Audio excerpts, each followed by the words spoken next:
we come now in the Sermon on the Mount to a last section, the home stretch in a way, because what we have been getting from really 5:18 through last week's finish with the golden rule, we've been getting a way of life spelled out. You'll remember that the blesseds of the Beatitudes sort of surprised us. Blessed are those who mourn. Blessed are peacemakers. Blessed are people who aren't usually considered kind of the happiest folks or the most exalted or blessed people.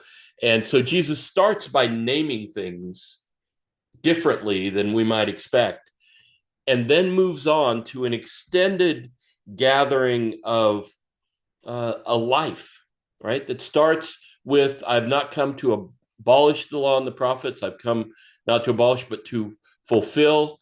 And remember, that was the first statement about law and prophets. And then at 7:12 last week, we got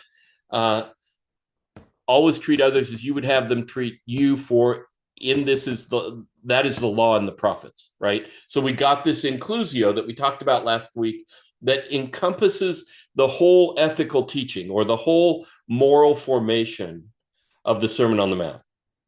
Now we get to a piece that is more counsel than formation. Jesus is going to help his people realize that everything is not as it seems. So we're going to see enter by the narrow gate. It's an invitation. But then it's going to soon after that be watch out for those false prophets, right? They come in sheep's clothing, but they're not sheep. And then finally to not everybody who says to me, Lord, Lord, what are the kingdom of heaven, right? So things are not as they seem becomes 2/3 or a little more of what we're going to work on tonight. But the opening is going to be an invitation to walk the narrow way, right? Which is appropriate coming off 7:12. How many of you have really tried? How many of you have really, really tried for a whole day to treat others as you would have them treat you? You ever done that?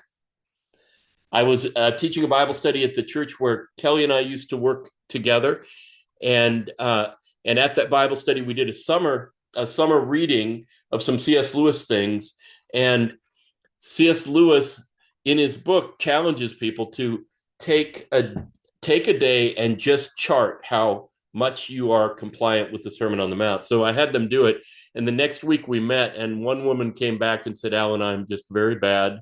I am very, very bad. And we laughed about it because she had actually tried in every relationship that day to treat the other as she would be treated, and it was exhausting, right? So this is a narrow way, and we're going to get into that tonight. And just it's good for us to recognize that we've reached a sort of new part of the sermon. And so I'm going to cast some slides in a second, but we've reached a new part of the sermon that is beyond the moral formation, and now is come on and join, watch out for the false people, and not everybody who signs on is actually doing the stuff. So let me pray for some help, and then we'll go to the slides and get rolling. It is wonderful to see you all on this President's Day evening. Let's pray. Our God, we thank you because we get to open this text and you're going to shed light on it through the things we get to talk about together. Pray that you would draw us to new things, new understandings, new inroads to this sermon and to your role in bringing it into our lives. We thank you for times like this in Jesus. Amen. All right. It's great to see you all, but I'm not going to see as many of you right now because I'm putting a share on. I like it better when I can see all of you, but can't do both things at once. All right. We live in an era of fake news, of alternative facts. We live in an era that the Oxford English Dictionary called, I think it was in 2017, that the word of the year was post-truth, coming off a whole lot of partisan news reporting and the decreasing security that we're actually hearing facts when we hear what is posed as facts. And then since that time, we've had the rise of AI and deep fakes. This is some guy who wanted to look like Brad Pitt, and so he did. Right?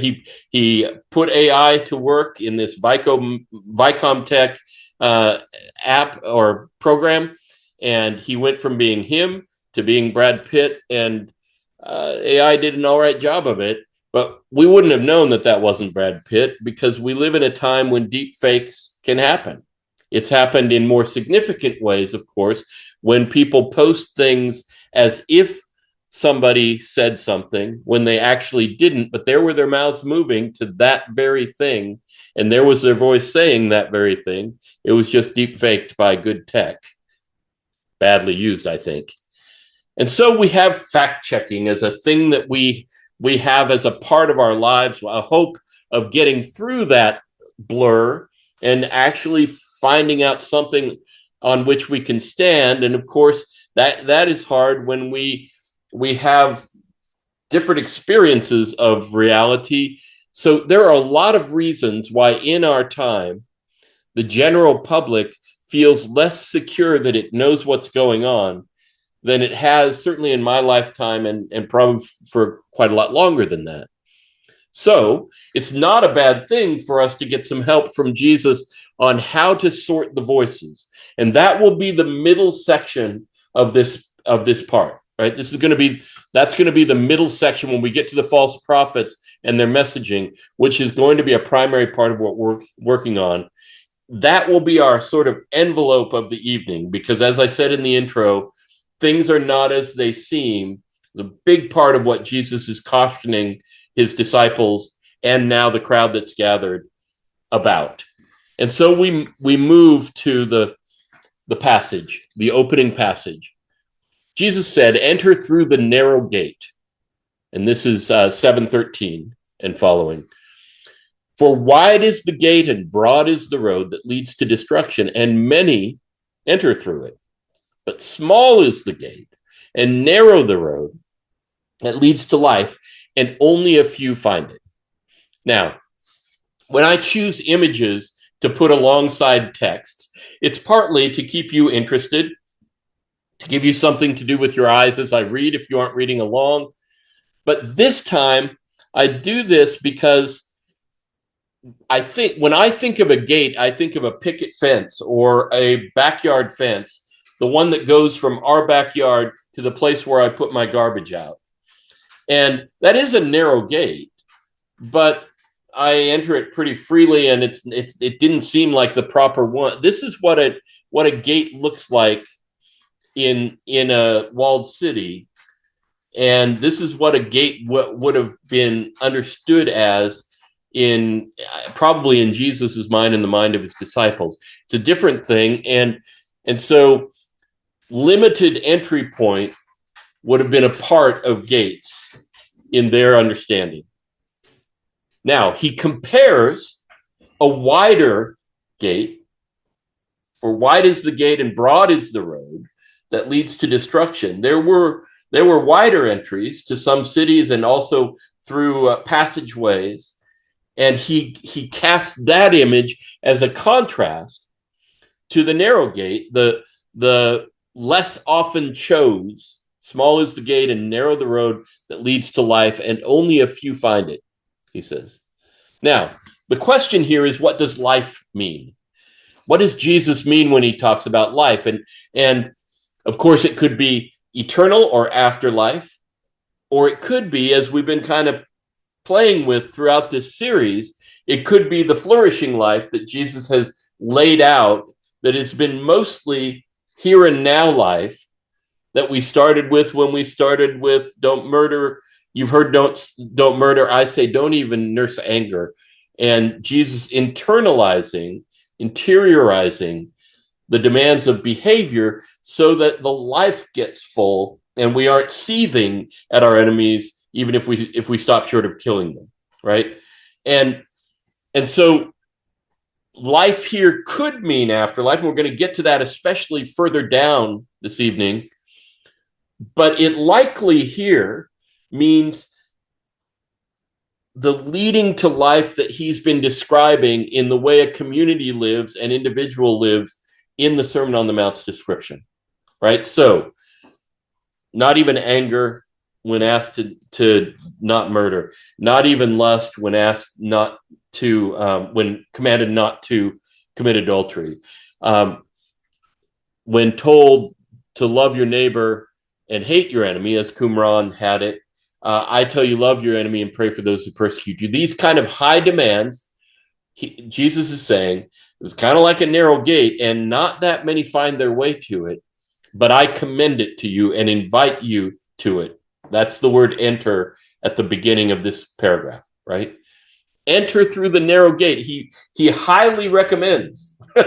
he commands, exhorts, enter through the narrow gate. This is a great life, but it's harder, right? And so the image that came to my mind is this. Some of you have followed Olympics figure skating and Ilya Malinin, the perils of being the quad god. Ilya Malinin, there are other people who do quadruple turns, but he does more of them and harder ones than anybody, and that is great, except it's also very difficult. At this time of year, degree of difficulty matters. So he pops his score up because of the degree of difficulty, but if he blows it, which he did in his final and famously kind of had a hard go in his finals, that demonstrates just how difficult it was. He could have, as many skaters do, had an easier program and done it more flawlessly. He chose a hard way and he stumbled in it, right? This is a narrow gate. This is a hard way. And Jesus is willing to say that, right?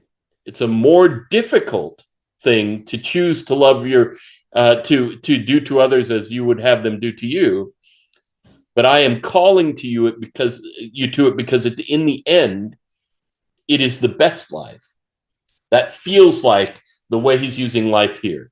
We'll get to another use of it or another kind of passage about consequences as we go down the page. But for this one, it feels like it's the ultimate invitation to the life he's been laying out.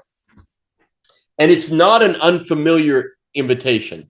To the Jewish disciples and others who would hear Jesus, they have forebears to this. They have versions of what they've been hearing since they were kids that show two ways, a choice between one and the other. And one comes in Deuteronomy 30. This is Moses, having laid out the law in Deuteronomy, comes to the end and says, summary, I call heaven and earth to witness against you today that I have set before you life as an option and death as an option, the blessing and the curse.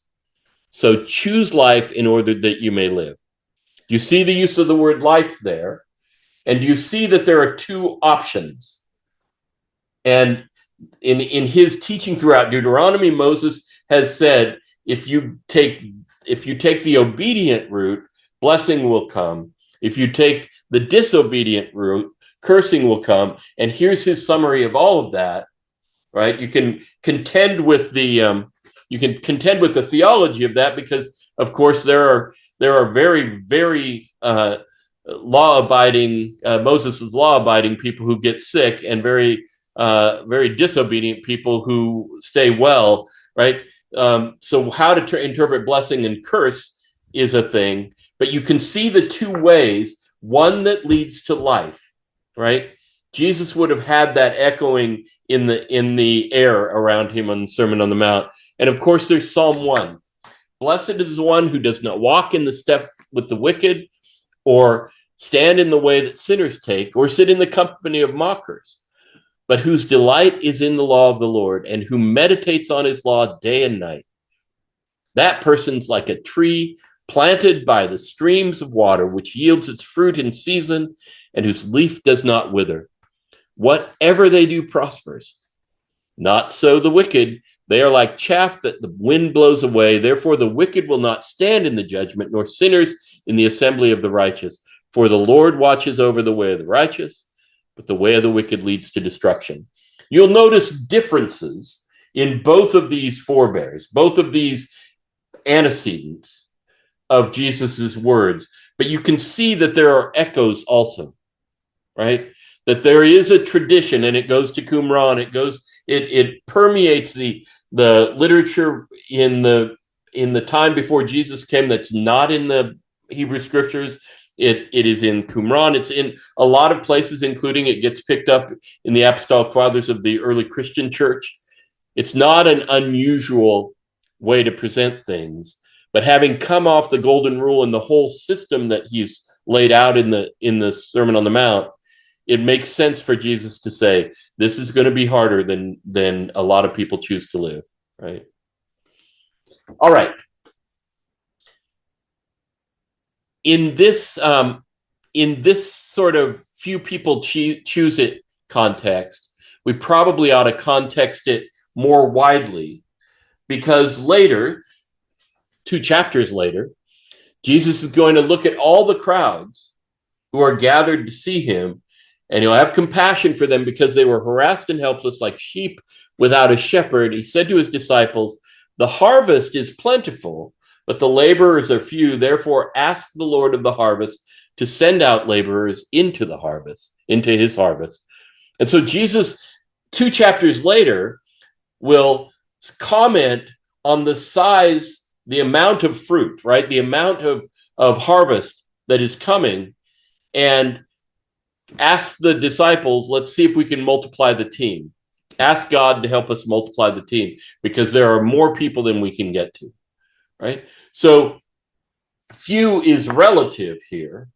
A smaller part of humanity, but a big part of people who are following Jesus around, apparently. And then again, with the parable in Matthew 13, Jesus put before them another parable. The kingdom of heaven is like a mustard seed that someone took and sowed in his field. It's the smallest of all the seeds, the few in chapter 7 in the Sermon on the Mount. It's the smallest of all the seeds, but when it is grown, it is the greatest of shrubs and becomes a tree, so that the birds of the air come and make nests in its branches.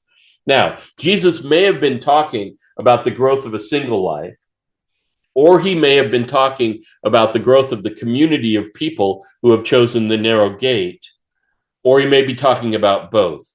But both in chapter 9 and in 13, there's some kind of multiplication principle that makes for more than you would have guessed if you just took chapter 7 and Jesus emphasized how few choose this way, right? So in the context of Matthew, there is a bigger picture about how successful this kingdom is going to be, how many people will join it. So if that's the case, if Jesus is already, and don't you like this image? If Jesus has already invited people to kind of do the more difficult and good thing, live this life that I've laid out, he now is going to pay attention with them to their vulnerability to falsehood, right? And he does it in the second paragraph of this section, where he says, watch out for false prophets. They come to you in sheep's clothing, but inwardly they are ferocious wolves.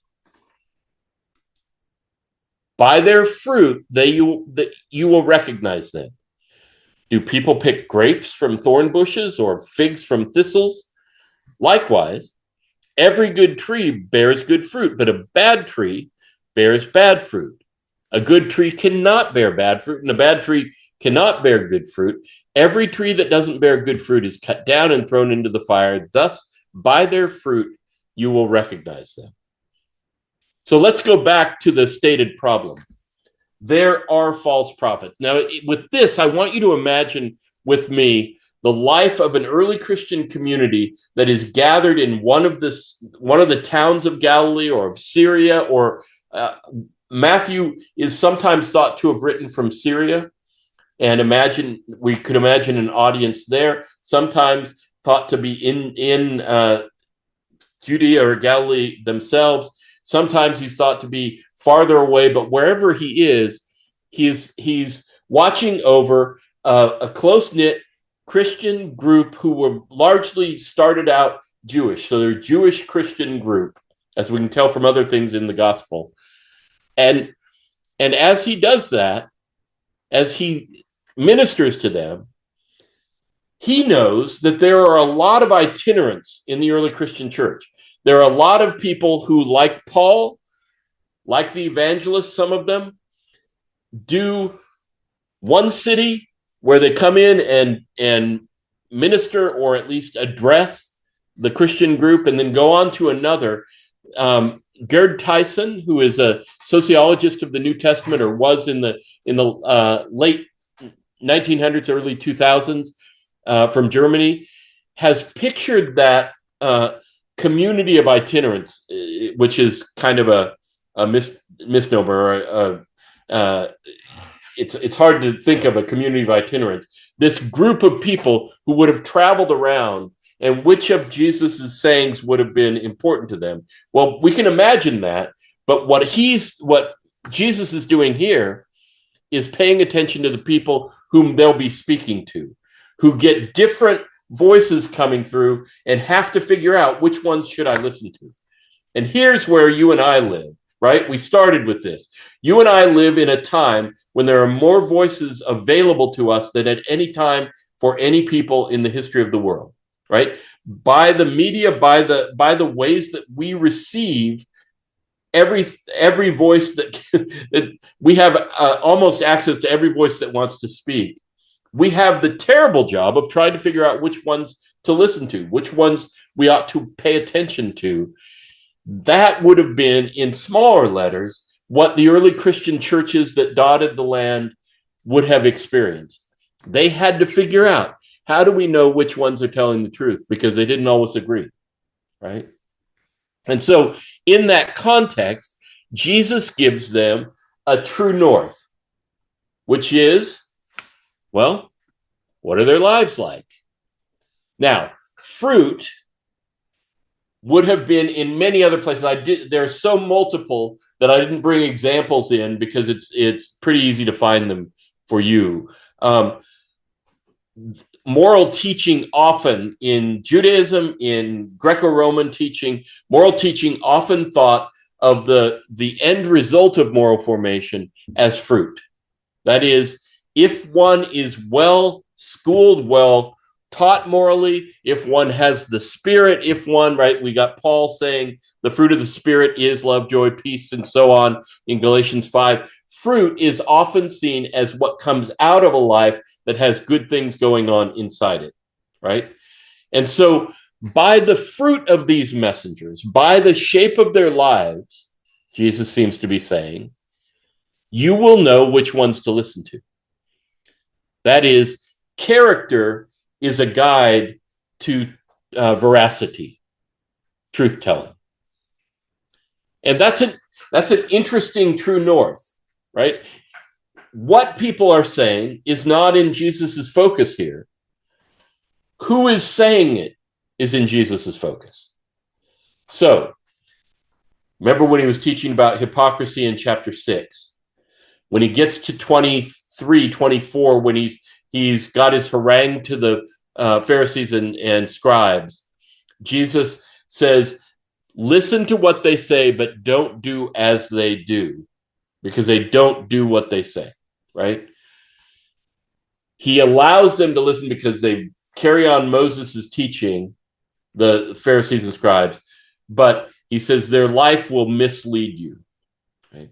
Here, they don't have that option. That the people that Jesus and that Matthew are imagining are vulnerable to intruding voices. So he gives them a rule of thumb. Look at their lives, and you will be able to sort who actually is a truth teller. And so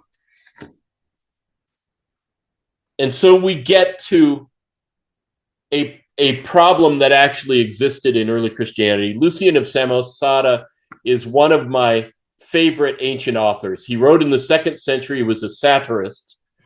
And look at the expression on his face in this bust. He was a satirist. He was ruthless in his satires. Very entertaining guy. If you're looking for ancient things to read that are fun, Lucian is very fun to read. And he wrote a piece called The Passing of Peregrinus. And Peregrinus was a false prophet. Right? He was a guy who went around, and he was a charlatan. So he went around, and it follows an actual person. This isn't fiction. It's kind of historical fiction in a way, done through satire. And Lucian characterizes this guy's scams in his work, The Passing of Peregrinus, which ends tragically with him on a funeral pyre. But this is what he says about the Christians. It was then that Peregrinus learned the wondrous lore of the Christians by associating with their priests and scribes in Palestine. And how else could it be? In a trice, he made them all look like children, for he was prophet, cult leader, head of the synagogue, and everything all by himself. He interpreted and explained some of their books and even composed many, and they revered him as a god, made use of him as a lawgiver, and set him down as a protector, next after that other, to be sure, whom they still worship, the man who was crucified in Palestine because he introduced this new cult into the world. Right? So Lucian, not at all a Christian man, a satirist who looked for things on the horizon of ancient Greco-Roman culture, looked for things that were satirizable, and the Christians became a piece of his literature because they were often duped by what? By people who came through as itinerants and convinced them that they were the real deal.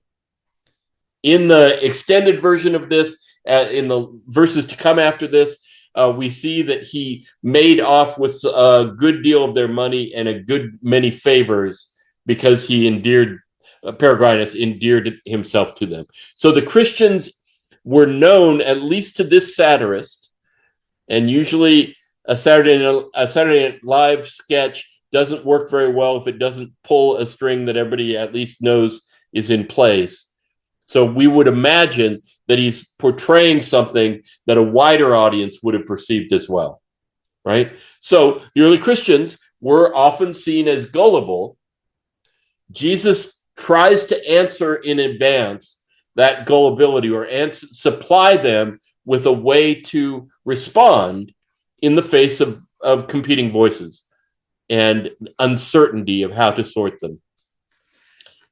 Now, Jesus's view takes the fruit of the speaker as a crucial element in how to decide, right?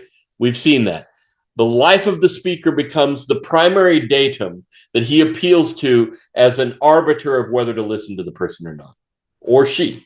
There were early Christian female itinerants as well. Here we have Paul in Galatians 1, 8 and 9. Compare this for yourself. If Jesus said, by their fruit you will know them. Here's Paul writing to the Galatians, and he has just said, I am astonished that you have so quickly abandoned the gospel that I brought to you.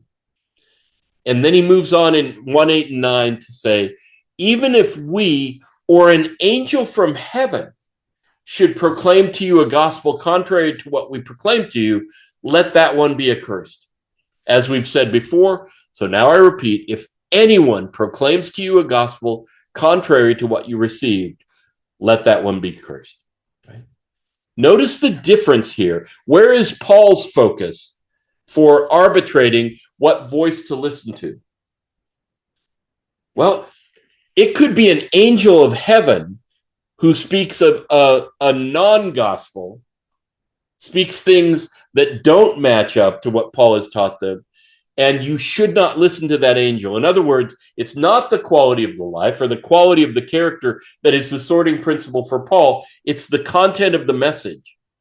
He puts the onus on his churches to sort the people's message by how well it matches what they received at first. An analog comes in Acts 17, when Paul's on his way from Thessalonica to Athens.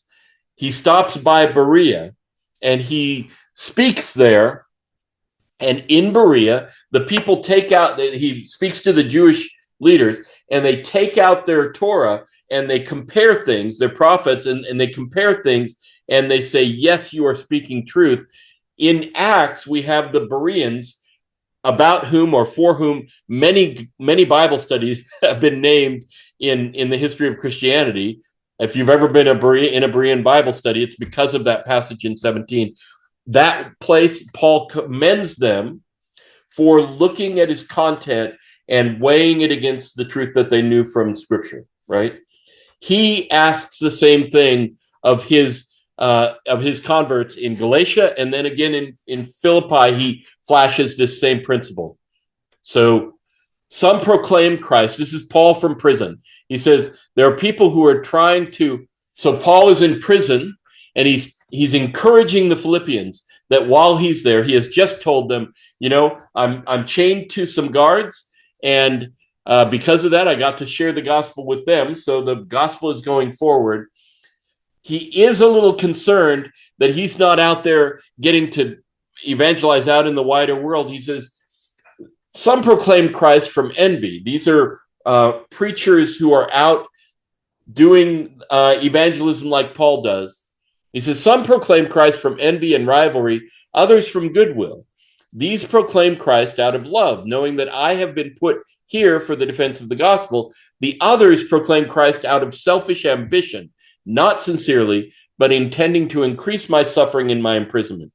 What does it matter? Just this, that Christ is proclaimed in every way, whether out of false motives or true, and in that I rejoice. You see how this is different than Jesus's criterion. And I'm frankly pretty glad we have both, because there's a triangulation that we can do. There's this sort of, character matters and message matters. So a good person could bring us a bad gospel, and a bad person could bring us a good gospel, Paul is saying. But it's pretty helpful if the person shows the fruit of the Spirit for us to think maybe we've narrowed it down to somebody we ought to listen to. So I hope that I didn't lose you along that way. But Jesus then says you'll know them by their fruits, by the character, by their life. Paul says you'll know them by the content of their words and its match to not only the legacy of the Hebrew Scriptures, but also to what Paul and his gang have taught them. So these are ways that Jesus and Paul are equipping their people to sort through the many voices who might come through. All right. Later in church history, after the Diocletian persecutions in the late 3rd and early 4th century, after Diocletian's just massive harm done to Christians, before Constantine has taken the throne and made Christianity legal and in time endorsed Christianity, there was persecution that even persuaded, pardon me, that even persuaded priests to cave in under the pressure. They were called lapsed priests in hindsight. They, under the pressure of persecution, they caved and strayed from their commitments and their faithfulness. And in those moments, they left their call in a way. And the question after Christianity became the state religion, or at least an illicit religion, was, what do we do about these people? When they serve a sacrament, when they serve at the table or do a baptism, is it valid even if they were lapsed? Because as you can imagine, there was a lot of emotion and a lot of pressure surrounding who had stood firm and who had lapsed. So the Donatist controversy came when a group led by this man Donatus, who is sainted by some and called a heretic by others. This group led by him was strict about not allowing baptisms by the lapsed. So as the church in the Constantinian time, as the church began to let priests practice again, even who had lapsed, on the principle of God's forgiveness, Donatus wanted nothing to do with it. He held firm on, if they've lapsed, they've left, they must not be the chosen. And so we only do baptisms with priests who have stayed on board. And it developed a split in North Africa. But the question at hand is, can a low character priest deliver a sacrament that is actually legit? Right?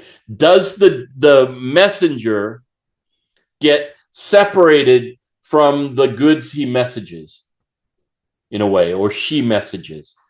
And it is of a piece with this sort of issue that arose in the early church.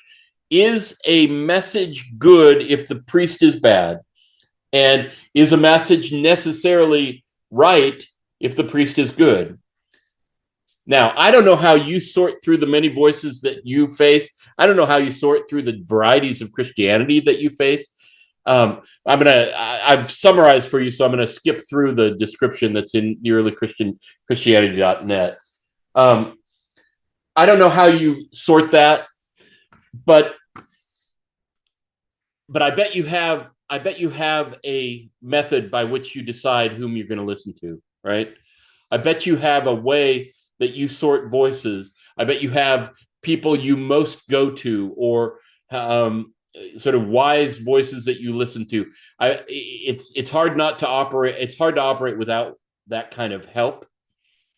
Jesus offered to his disciples a way of sorting, and it's not a bad idea. And it may come up in the questions. It's not a bad idea for us to also have some way of going into a post-truth, fake news, alternative facts milieu in which we live, and how we might get through that, not to mention the Christian voices who come in the midst of that, because the varieties of Christian faith that are being lived out and teaching that are being lived out are obviously widely various. So here is the last section. If we had, come on in, but walk the narrow gate, don't do what the whole world does, which is take the easy route. Come on in and walk through the narrow gate. And we've had listen to the people whose lives match up, because there are wolves in sheep's clothing, and you want to be able to see through that. So things aren't as they seem in that world. Here we have a second things aren't as they seem, except this time it's with the followers and not the teachers, the preachers, the prophets. Not everyone who says to me, Lord, Lord, will enter the kingdom of heaven, but only the one who does the will of my Father who's in heaven. Many will say to me on that day, Lord, Lord, did we not prophesy in your name, and in your name drive out demons, and in your name perform many miracles? Then I will tell them plainly, I never knew you. Away from me, you evildoers. Right? That's pretty grave, and kind of a very strong statement. I put it in big letters so it'll be stronger, but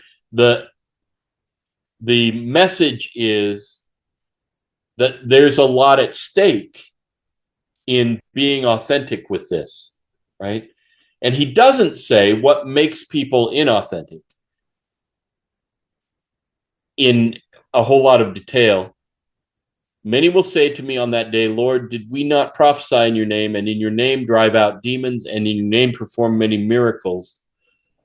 I will tell them, I never knew you, right?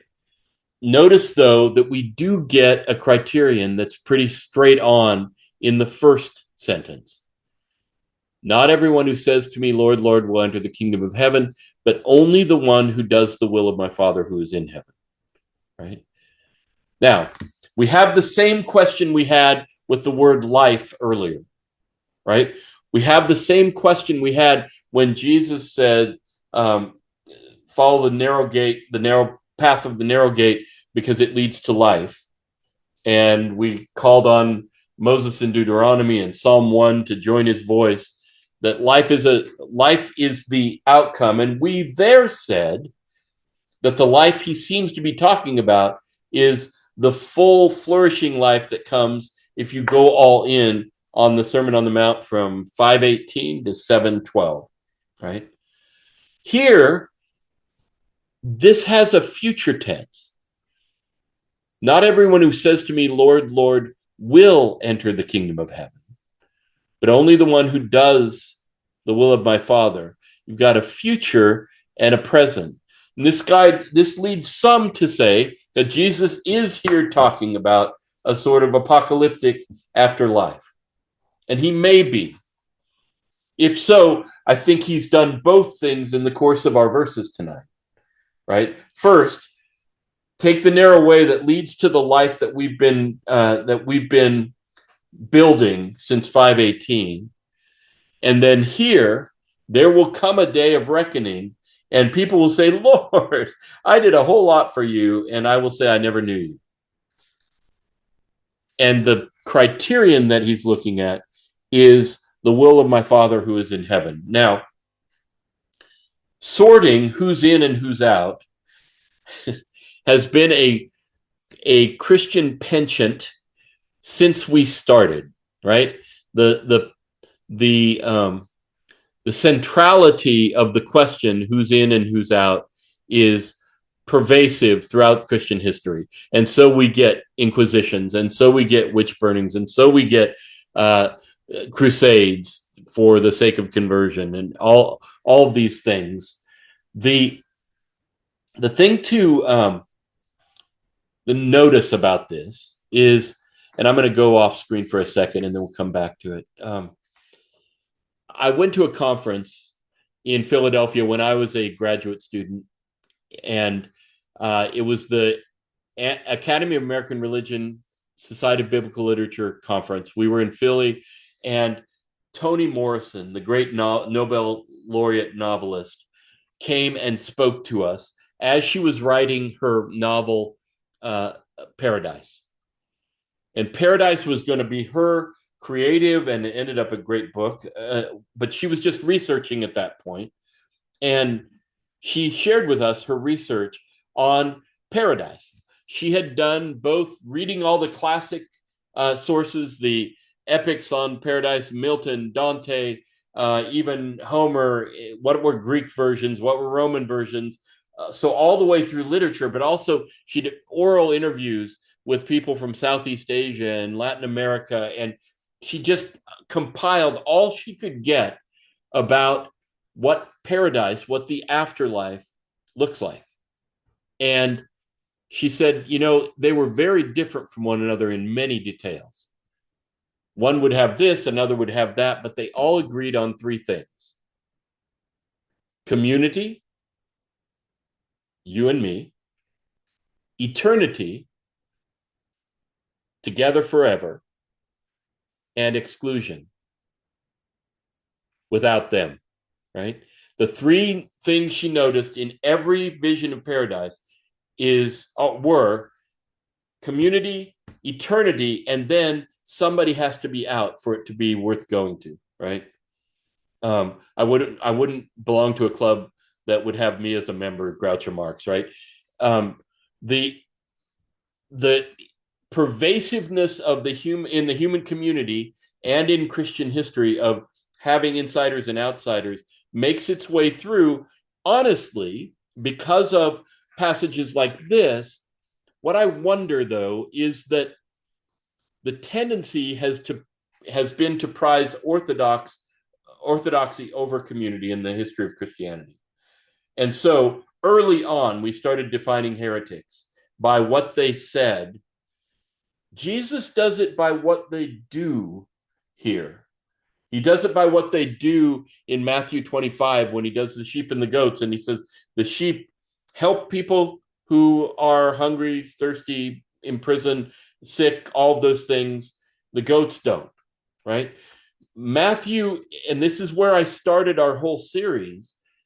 I started with David Bartlett, my friend and a beloved memory, who when he started preaching at the University of Chicago, the chapel of the University of Chicago, and had to preach before professors. He had a professor come out after one of his sermons and look at his Bible, because David had preached grace, grace, grace, grace, grace, grace the whole time.